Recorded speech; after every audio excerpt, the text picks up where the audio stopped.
Bienvenue sur le podcast du site media24.fr, le média indépendant d'information sur l'économie, l'environnement et les sciences. Je suis votre journaliste aujourd'hui et avec notre spécialiste des sciences pour éclairer un sujet assez complexe. Bonjour. Bonjour. Alors, on va se pencher sur le projet de TGV californien.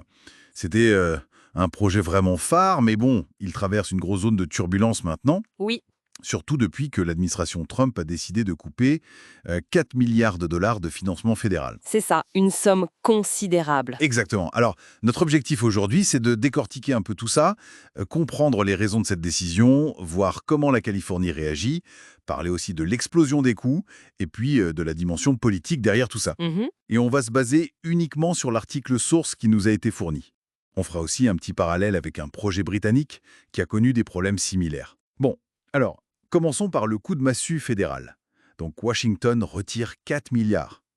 La justification officielle, c'est un rapport de la FRA, L'administration fédérale des chemins de fer, oui. voilà, qui dirait que la Californie n'a pas respecté ses engagements contractuels. Mais bon, Donald Trump, lui, il a été beaucoup plus cash, hein. Ah oui, il n'y est pas allé par quatre chemins, il a dit trop cher, trop réglementé et jamais livré. Point. C'est direct. Et pour ajouter une couche, le ministère des Transports américain, enfin Sean P. Duffy plus précisément, a même qualifié le projet de boondoggle.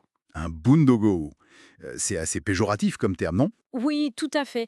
Ça désigne un projet vu comme inutile, un gouffre financier, quoi. Et il ajoute même qu'après 16 ans et 15 milliards dépensés, ben, pas un seul mètre de voie n'aurait été posé. C'est une attaque frontale sur l'avancement. Ah oui, c'est une affirmation très forte, hein. J'imagine que du côté californien, on ne voit pas les choses de la même manière, hein. Pas du tout, non. La CHRRA, donc l'autorité californienne du train à grande vitesse, elle réfute tout ça. Son patron, Yann Choudhry, dit que ce retrait de fonds est illégal.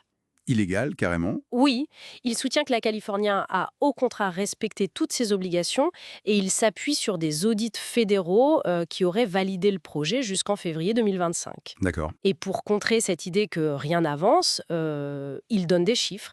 Il parle de 275 kilomètres en phase de conception ou de construction. Mhm. Plus de 15 500 emplois créés, une cinquantaine d'ouvrages d'art comme des ponts ou des tunnels déjà terminés. Ah oui, donc ça avance quand même, selon eux. Voilà. Il assure même que la pose des rails, c'est pour bientôt, c'est imminent, conformément au calendrier.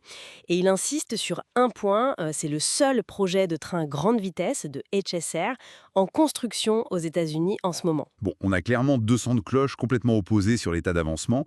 C'est un peu déroutant. Par contre, s'il y a bien un point où tout le monde semble d'accord, c'est l'explosion des coûts. Ah ça, oui, c'est indéniable. Le projet a été lancé en 2008. L'objectif, c'était San Francisco-Los Angeles pour environ 40 milliards de dollars. Ce qui était déjà énorme. Oui, et aujourd'hui, les estimations, elles oscillent entre 89 et 128 milliards de dollars. Quoi? Donc on a potentiellement triplé le budget initial? Exactement. C'est colossal. Et le plus fou, c'est que le premier tronçon là entre Merced et Bakerfields, Oui. il coûte déjà plus cher que ce qui était prévu pour tout le réseau au départ. Comment c'est possible? Ben, l'article évoque plusieurs raisons. D'abord, le relief californien, qui est complexe. Ensuite, le coût des expropriations, qui est très élevé là-bas. D'accord? Il y a aussi les normes sismiques, très strictes forcément en Californie. Et puis, il ne faut pas oublier l'impact des changements politiques qui peuvent ralentir et compliquer la gestion sur une aussi longue durée. Forcément, ces dépassements énormes, ça doit jeter de l'huile sur le feu politique. Tout à fait. L'article le montre bien.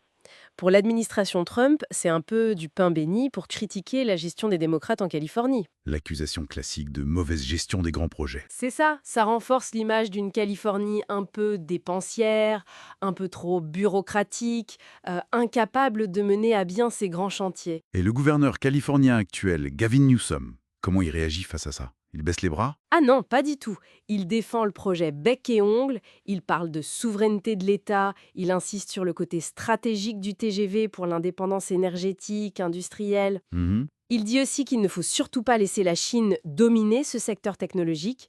Donc sa volonté, c'est clair, à poursuivre le projet et attaquer la décision fédérale en justice. Il contre-attaque donc. Oui, et il a même une petite pique pour les critiques. Il dit que la Californie est en avance de plusieurs kilomètres par rapport à d'autres projets, comme celui du Texas, que les républicains aiment bien citer en exemple. mais qui n'a pas vraiment démarré, c'est ça? Voilà, qui est beaucoup moins avancé en fait. D'accord. Et vous disiez tout à l'heure qu'il y a des échos au Royaume-Uni? Oui, l'article fait un parallèle assez frappant avec le projet HS2, High Speed 2 au Royaume-Uni. Le fameux HS2 Londres-Manchester. Qu'est-ce qui s'est passé là-bas? Des problèmes similaires? On retrouve pas mal de similitudes, oui. Le projet a été lancé en 2012 avec de grandes ambitions, mais au final, il a été sacrément réduit. Ah bon? Oui, seule la première phase, Londres-Birmingham, est maintenue. Tout le reste, notamment vers Manchester, a été annulé en 2023. Et les coûts, j'imagine? Pareil, explosion totale. On est parti de 33 milliards d'euros pour arriver à une estimation proche de 130 milliards. C'est incroyable. Ça fait plus de 240 millions d'euros par kilomètre. C'est juste astronomique. Et le gouvernement britannique a justifié l'arrêt d'une partie du projet, même si des travaux avaient commencé, en disant qu'il fallait financer d'autres priorités régionales. C'est quand même une tendance un peu inquiétante pour ces grands projets. Alors, si on essaye de résumer pour le TGV californien, on a un retrait majeur de fonds fédéraux que la Californie conteste vivement. C'est ça. On a des versions complètement contradictoires sur l'état réel d'avancement des travaux. Une explosion des coûts qui, elle, est bien réelle et spectaculaire. Une grosse bataille politique entre Washington et la Californie. Et puis, un exemple similaire de difficulté avec le HS2 britannique. C'est une bonne synthèse, oui. Et ça amène peut-être à une réflexion un peu plus large, non? C'est-à-dire, Mais toutes ces difficultés répétées, que ce soit en Californie ou au Royaume-Uni, à mener à bien ces très grands projets ferroviaires dans nos démocraties occidentales, ça pose question quand même. Est-ce que ça interroge pas un peu notre capacité collective dans nos systèmes à réaliser ces infrastructures d'avenir, surtout quand on voit la vitesse à laquelle d'autres modèles, je pense à la Chine par exemple, arrivent à construire? C'est une question assez provocatrice mais pertinente. Ça laisse matière à réfléchir. En effet. Merci pour votre écoute et retrouvez plus d'actualités sur media24.fr.